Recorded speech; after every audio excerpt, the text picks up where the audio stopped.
Hello student, good morning to all of you. आज हम लोग पढ़ेंगे क्लास 12th की फिजिक्स, वैद्युत क्षेत्र तथा आवेश, वैद्युत आवेश तथा क्षेत्र। उसमें हम लोगों ने कल पढ़ा था कूलाम का नियम और कूलाम के नियम का वेक्टर स्वरूप। आज हम लोग पढ़ेंगे जो उसमें हमने निकाला था बल Fe, मतलब क्या? वैद्युत बल। Fe मतलब क्या? वैद्युत बल। वैद्युत बल तथा गुरुत्वाकर्षण बल में संबंध। दोनों बलों में हम लोग संबंध निकालेंगे कि क्या संबंध है दोनों में, गुरुत्वाकर्षण बल और वैद्युत बल में क्या समानता है, क्या असमानता है। तो हम लोग देखते हैं पहला समानताएं, सिमिलरिटीज। पहली सिमिलरिटीज क्या है? देखिए, गुरुत्वाकर्षण बल आप पढ़े थे तो उसमें भी पढ़े थे F is proportional to 1/r², और वैद्युत बल पढ़ रहे हैं उसमें भी पढ़ रहे हैं Fg Fe दोनों F is proportional to 1/r²। और इस नियम को क्या बोलते हैं भाई? व्युत्क्रम वर्ग का नियम। यानी दोनों व्युत्क्रम वर्ग के नियम का क्या करते हैं? पालन करते हैं। दोनों बल व्युत्क्रम वर्ग के नियम का पालन करते हैं। दोनों बल व्युत्क्रम वर्ग के नियम का पालन करते हैं। यानी both forces follow inverse squares law. दोनों फोर्स इनवर्स स्क्वायर लॉ को क्या करते हैं? फॉलो करते हैं। ठीक, दोनों फोर्स जो होते हैं, दोनों बल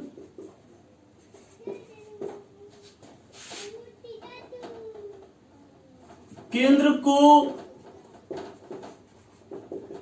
मिलाने वाली रेखा के अनुदिश लगते हैं। यानी बोथ फोर्सेस एक्टिंग अलोंग ए लाइन ज्वाइनिंग इट्स सेंटर, जो उसके लाइन को मिलाती है इसके सेंटर्स को। ये दो फोर्सेस थे, दो बल मास थे M1 एंड क्या M2, दो द्रव्यमान, इनके सेंटर को मिलाने वाली लाइन के अनुदिश लगते हैं। इधर की तरफ, इधर की तरफ या इधर की तरफ अट्रैक्शन या रिपल्सन। ठीक है, आकर्षण अथवा प्रतिकर्षण। ठीक, तो इस दोनों फोर्सेस ये क्या करते हैं? दोनों बल केंद्र को मिलाने वाली रेखा के क्या करते हैं? अनुदिश लगते हैं। ठीक है, अब दोनों के बीच चलते हैं, अंतर पढ़ते हैं। ये समानता था, अंतर यानी असमानताएं क्या होती हैं? असमानताएं क्या होती हैं? जो गुरुत्वाकर्षण बल होता है, गुरुत्वाकर्षण ग्रेविटेशनल फोर्स, गुरुत्वाकर्षण बल केवल आकर्षण बल होता है, परंतु गुरुत्वाकर्षण बल केवल और केवल क्या होता है? आकर्षण बल होता है। ठीक, तो ये गुरुत्वाकर्षण बल केवल क्या होता है? आकर्षण बल होता है। परंतु जो वैद्युत बल है, इसमें आपको मैंने बताया था वैद्युत बल आकर्षण तथा प्रतिकर्षण दोनों होता है। गुरुत्वाकर्षण बल में इसको ऊपर की तरफ फेंकेंगे तो भी बॉडी नीचे की तरफ आएगी, नीचे की तरफ गिर रही तो नीचे की तरफ गिर रही। यानी हमेशा गुरुत्वाकर्षण बल किधर होता है? अपने तरफ क्या करता है? खींचता है, अट्रैक्ट करता है। बट यहां पर वैद्युत बल जो होता है, इसमें आकर्षण भी होता है और क्या होता है? प्रतिकर्षण भी होता है। दोनों प्रकार के बल होते हैं, आकर्षण और प्रतिकर्षण दोनों बल होते हैं। यानी अगर प्लस प्लस है तो एक दूसरे को क्या करेगा? प्रतिकर्षित करेगा। माइनस माइनस है तो एक दूसरे को प्रतिकर्षित करेगा। प्लस माइनस है तो एक दूसरे को क्या करेगा? अट्रैक्ट करेगा। ठीक है, एक दूसरे को अपने तरफ अट्रैक्ट करेगा। तो ये चीजें होती हैं यहाँ पे। ठीक है, आकर्षण और प्रतिकर्षण दोनों होता है। ठीक, दूसरा डिफरेंस क्या होता है? दूसरा डिफरेंस, गुरुत्वाकर्षण बल दो वस्तुओं के बीच माध्यम पर निर्भर नहीं करता।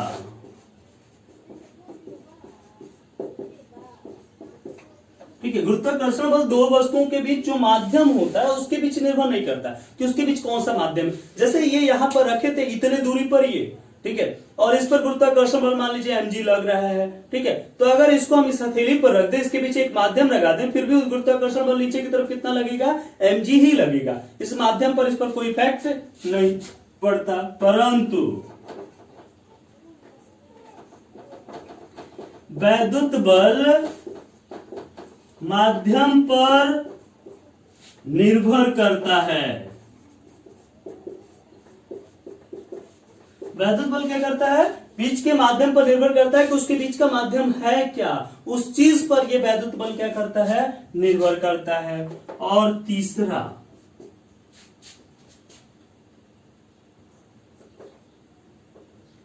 वैद्युत बल गुरुत्वाकर्षण बल की तुलना में बहुत बड़ा होता है। क्लास 11th में भी मैंने बताया था आपको, गुरुत्वाकर्षण बल जो था weakest force of the nature होता है। नेचर का, प्रकृति का सबसे कमजोर बल जो होता है वो क्या होता है? गुरुत्वाकर्षण बल होता है। जबकि वैद्युत बल एक तरह से one of the strongest force, एक तरह का स्ट्रॉन्गेस्ट फोर्स है। ठीक है, मजबूत बल होता है। इससे वैद्युत बल से बड़ा मजबूत थोड़ा सा नाभिकीय बल होता है, 100 गुना। ठीक है, तो ये जो होता है वैद्युत बल गुरुत्वाकर्षण बल की तुलना में क्या होता है? बहुत बड़ा होता है। इसको अभी हम दिखाएंगे। तो ये इसमें कुछ समानताएं थी और क्या थे? कुछ अंतर थे, यानी असमानताएं थी। करिए, ये था दोनों बलों के बीच गुरुत्वाकर्षण बल और वैद्युत बल में संबंध। ये लास्ट वाला अभी आपको हम दिखा रहे हैं कि वैद्युत बल और गुरुत्वाकर्षण बल की तुलना में कितना बड़ा होता है और कैसे होता है। ठीक है, चलिए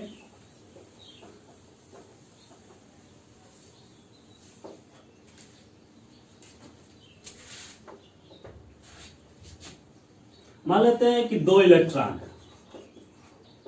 इनके बीच आपको वैद्युत बल निकालना है और गुरुत्वाकर्षण बल दोनों निकालना है। इन दोनों दो इलेक्ट्रॉनों के बीच दोनों बल निकालना है। तो चलते हैं दोनों इलेक्ट्रॉनों के बीच, या एक इलेक्ट्रॉन एक प्रोटॉन कर सकते हैं। तो दो इलेक्ट्रॉनों के बीच वैद्युत बल और गुरुत्वाकर्षण बल हमको क्या करना है? निकालना है। या एक प्रोटॉन एक इलेक्ट्रॉन भी आप कर सकते हैं। तो चलते हैं दो इलेक्ट्रॉन के बीच लेते हैं। तो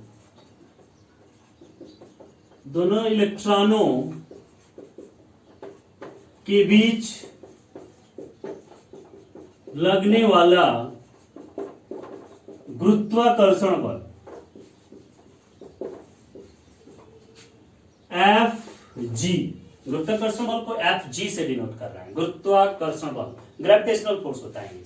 ठीक है, तो गुरुत्वाकर्षण बल क्या हो जाएगा? G m1 m2 यानी me into me, mass of electron upon r square. ये हो जाएगा G me का स्क्वायर अपॉन r स्क्वायर। ये हो गया इक्वेशन 1। अब दोनों इलेक्ट्रॉनों के बीच लगने वाला वैद्युत बल, अब इनके बीच हम लोग वैद्युत बल निकालते हैं। Fe क्या हो जाएगा?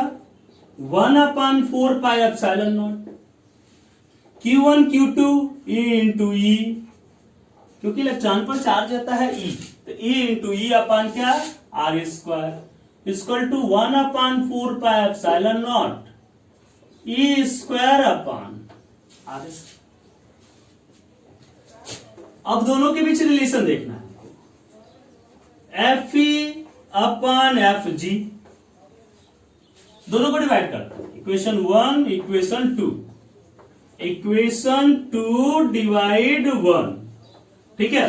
तो F E upon F G 1/4πε0 E square upon R square upon G M E square upon R square से R square cancel 1/4πε0 E square upon ji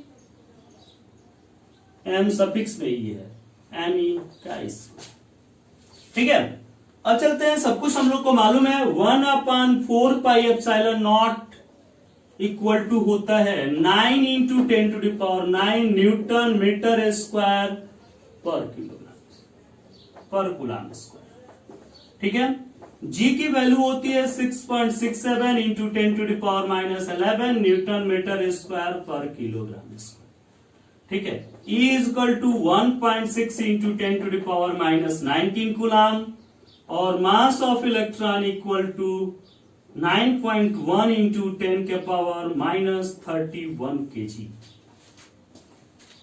solve it, इसको सॉल्व करते हैं, चलिए। तो क्या हो जाएगा, F E upon F G equal to 9 × 10⁹, 1.6 × 10⁻19 का स्क्वायर अपॉन 6.67 × 10⁻11 इंटू 9.1 × 10⁻31 का स्क्वायर इक्वल टू, ये हो गया 9 into 1.6 into 1.6 2.56 into 10⁻9 into 10⁻38 upon 6.67 into 9.1 multiply 9.1 into 10⁻11 10⁻62 9.1 से 9 लगभग कटा दीजिए, चलिए 2.56 6.67 इंटू 9.1 और 10⁻9 और 10⁻38 ये हो गया 10⁻29 इंटू -11 -62 10⁻73 213617 ये हुआ 2.56 अपॉन 6.67 इंटू 9.1 और ये 73 में से ये माइनस करते हैं, क्या हो जाएगा, ये देखिए 13 में से 9 गया, कितना हुआ 4, 6 में से 2 4, 10⁴, इसको करेंगे तो ये पॉइंट में आएगा, थोड़ा सा कम हो जाएगा, अप्रोक्सीमेटली लिखते हैं 10⁻43, ठीक। यानी F equal to 10⁻43 times of F G. यानी देखिए वैद्युत बल गुरुत्वाकर्षण बल से कितना बड़ा हो गया, 10⁻43 टाइम्स बड़ा हो गया। वैद्युत बल गुरुत्वाकर्षण बल से 10⁻43 टाइम्स बड़ा है, ठीक है। बहुत बड़ा हुआ कि 10⁻43 आप सोच नहीं सकते, 1 के आगे 43 जीरो बहुत ज्यादा हुआ, ठीक है। तो ये वैद्युत बल इसके तुलना में कुछ नहीं है। जैसे मान लीजिए कि आपके पास 10 क्विंटल गेहूं है, उसमें से एक गेहूं निकाल लेते हैं आप, क्या अंतर पड़ेगा, कोई अंतर पड़ेगा नहीं, वही है 10 क्विंटल गेहूं है और उसमें से एक गेहूं निकाला गया, वो एफ जी है, ठीक है। तो वैद्युत बल बहुत बड़ा है, गुरुत्वाकर्षण बल क्या है, बहुत छोटा है, ठीक। तो ये था इलेक्ट्रॉन के बीच। अगर ये देखिए अलग से आपको यहां पर बताते हैं, एक प्रोटॉन एक इलेक्ट्रॉन हो या दोनों प्रोटॉन हो, प्रोटॉन इलेक्ट्रॉन हो तो 10⁻39 टाइम्स बड़ा होगा। प्रोटॉन इलेक्ट्रॉन हो तो ये वैद्युत बल गुरुत्वाकर्षण बल के 10⁻39 टाइम्स बड़ा होगा। प्रोटॉन हो तो ये 10⁻36 टाइम्स बड़ा होगा। तो इस प्रकार से इसकी वैल्यूज क्या होती हैं, ठीक है। 10⁻36 40 39 43 ऐसे करके वो चेंजिंग होता रहता है उसमें, ठीक है। इतने टाइम्स ये बड़ा होता है, कोई दिक्कत इसमें। तो इस प्रकार से आप कर सकते हैं, याद रख सकते हैं। इसके लिए सबके लिए अलग अलग होता है, जैसे चार्ज होंगे उस प्रकार से, लेकिन वैद्युत बल गुरुत्वाकर्षण बल की तुलना में क्या होता है, बहुत बड़ा होता है, ठीक है। तो ये चीजें होती हैं। ठीक है, तो इसको आप कर लीजिए, बहुत इंपॉर्टेंट है। ये था कूलाम के नियम से और गुरुत्वाकर्षण के नियम से, यानी न्यूटन के गुरुत्वाकर्षण नियम में तुलना। अब चलते हैं कूलाम के नियम की सीमाएं क्या है या महत्व।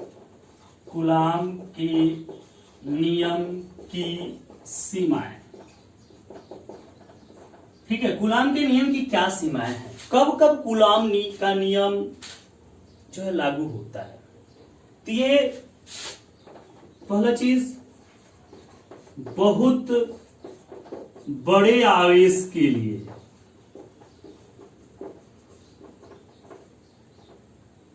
नहीं लगता।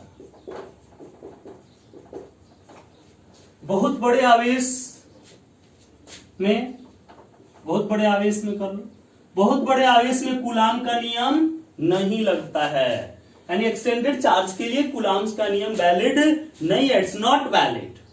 ठीक है, ये वैलिड नहीं है बहुत बड़े आवेश के लिए। आपको बताया गया था दो बिंदु आवेश, ये किसके लिए है, दोनों कैसे होने चाहिए, ये किसके लिए होता है, बिंदु आवेश के लिए क्या है, लगता है। ठीक है, ये नियम कूलाम का नियम लगता है बिंदु आवेश के लिए। दूसरा चीज क्या होनी चाहिए, बिंदु आवेश हो और दोनों आवेश क्या होने चाहिए, रेस्ट में होने चाहिए, दोनों आवेश विराम में होने चाहिए। तो फिर क्या होता है, कूलाम का नियम लगता है, इट इज वैलिड। ठीक है, थर्ड हो गया। चौथा, दोनों आवेश गति में हो तब कूलाम का नियम नहीं लगता। ठीक है, वहां पर कूलाम का नियम नहीं लगेगा, स्टैटिक चार्ज के लिए ही होता है, विराम के लिए। ठीक है, दोनों बिंदु आवेश हो तो लगेगा, दोनों आवेश विराम है तो लगता है, दोनों आवेश गति में हो तो नहीं लगता। ठीक है, गति के लिए ये नहीं लगता है। और तीसरा चीज, पांचवा, एक आवेश गति में हो तथा दूसरा विराम में, तब क्या होता है, लगता है। तो किस कंडीशंस में नहीं लगता है, दोनों आवेश मोशन में हो तो नहीं लगता है, एक्सटेंडेड चार्ज के लिए नहीं लगता है। तो ये इस कंडीशंस में लगेगा जब बिंदु आवेश हो, दोनों आवेश जो है रेस्ट में हो, या एक आवेश रेस्ट में हो और दूसरा रेस्ट में नहीं हो तो। ठीक है, तो इस कंडीशंस में लगता है। बहुत बड़े आवेश के लिए नहीं लगता, उसमें ये जो चार्ज होते हैं एकदम पॉइंट चार्ज माइक्रो कूलाम में होते हैं। आपको जो आवेश दिया गया रहेगा ऐसे लिखा रहेगा 2 माइक्रो कूलाम चार्ज, मतलब क्या, 2 इंटू 10 के पावर -6 कूलाम चार्ज, -6 कूलाम आवेश हो गया उसके ऊपर। तो इस प्रकार से ये आवेश है, इसके लिए कूलाम का नियम लगता है और किसी के लिए कूलाम का नियम नहीं लगता है। तो ये आप जान गए कि किसके लिए कूलाम का नियम लगता है और किसके लिए कूलाम का नियम नहीं लगता है। तो ये आपका क्या था, कूलाम का नियम था। ठीक है, क्या महत्व था या उसकी सीमाएं थी। ठीक है, कब वो लगता है, कब नहीं लगता। अब चलते हैं आगे, बहुत इंपॉर्टेंट है, ये सब में लगता है, अध्यारोपण का सिद्धांत, principle of superposition. Principle of superposition यानी अगर कोई सिस्टम लेते हैं, किसी निकाय के एक आवेश पर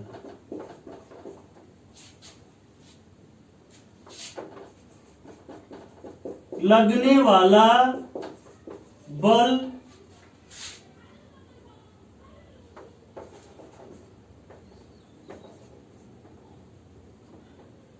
किसी एक आवेश पर लगने वाला बल सभी आवेशों द्वारा उस पर लगाए गए, एकदम सिंपल बता रहे हैं, लगाए गए अलग अलग बलों के वेक्टर योग के बराबर होता है। ठीक है, यानी किसी निकाय के एक आवेश पर, कोई निकाय अगर लेते हैं, कोई सिस्टम लेते हैं और उसमें किसी एक आवेश पर हमको बल लगाना है, तो उस आवेश की तरफ ये कितना बल लगा रहा है, ये कितना बल लगा रहा है, ये कितना बल लग रहा है, ये कितना बल, सभी के द्वारा उस पर लगेगा बल के क्या होता है, इक्वल होता है। जैसे मान लेते हैं कि कोई सिस्टम हम लेते हैं, यहां पर Q1 आवेश है, ठीक है, यहां पर क्या है, Q2 आवेश है, यहां पर क्या है, Q3 आवेश है।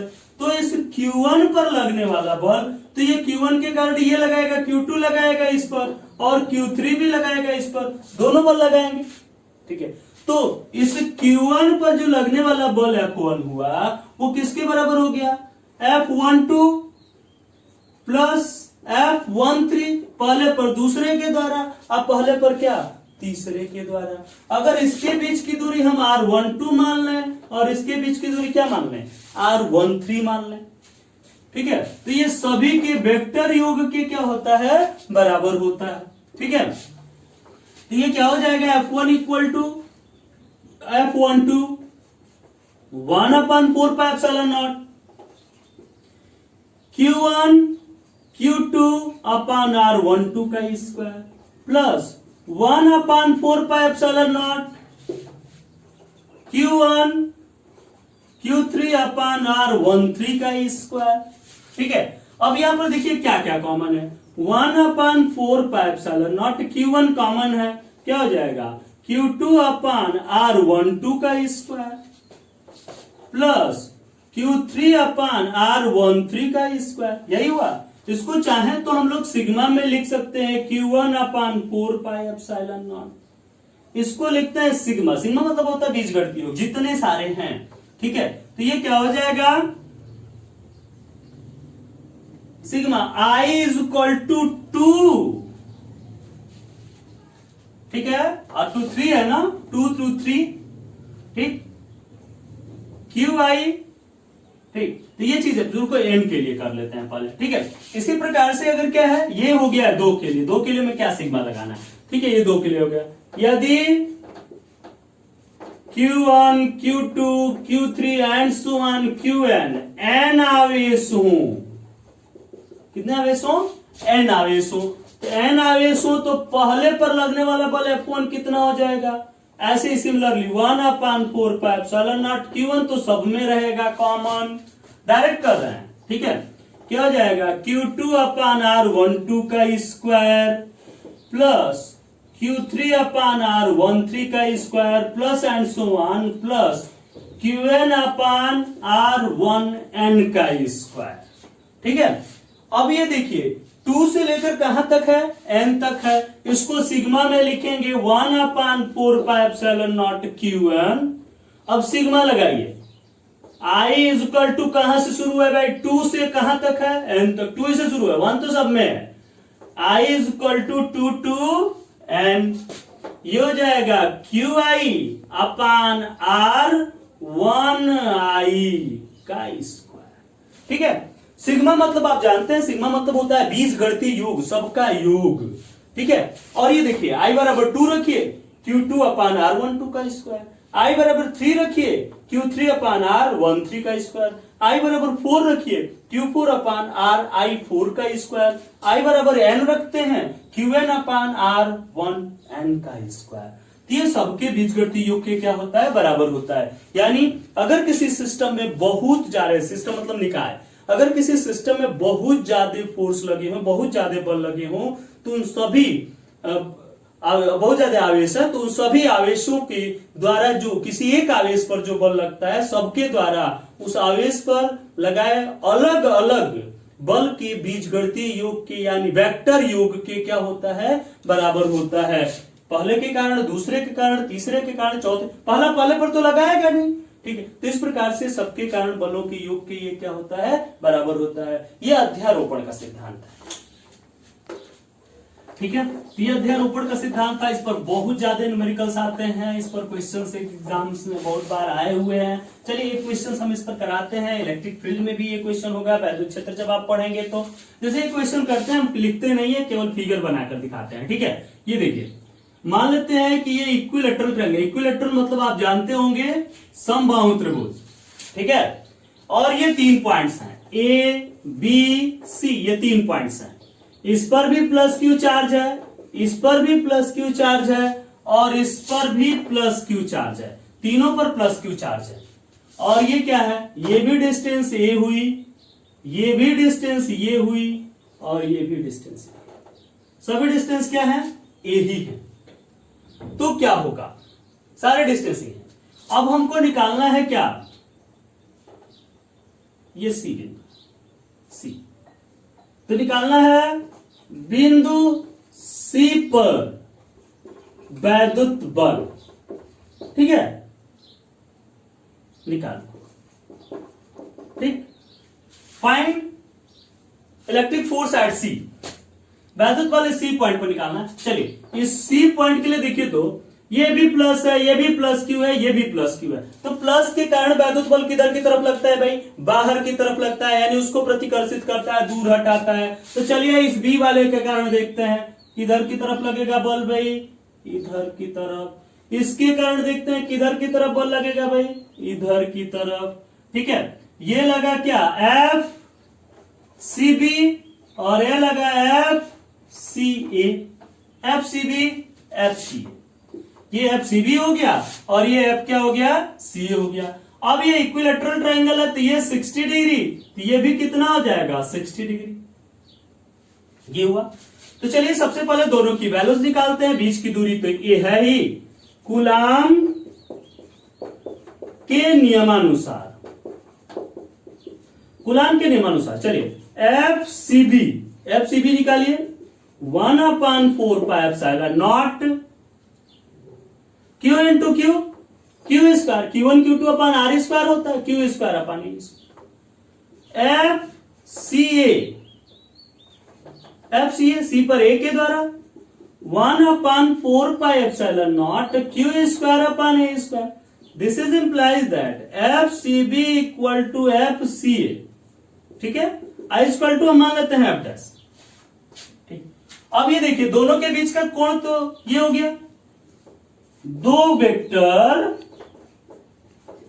एफ सी ए तथा एफ सी बी एक बिंदु पर कार्यरत हैं।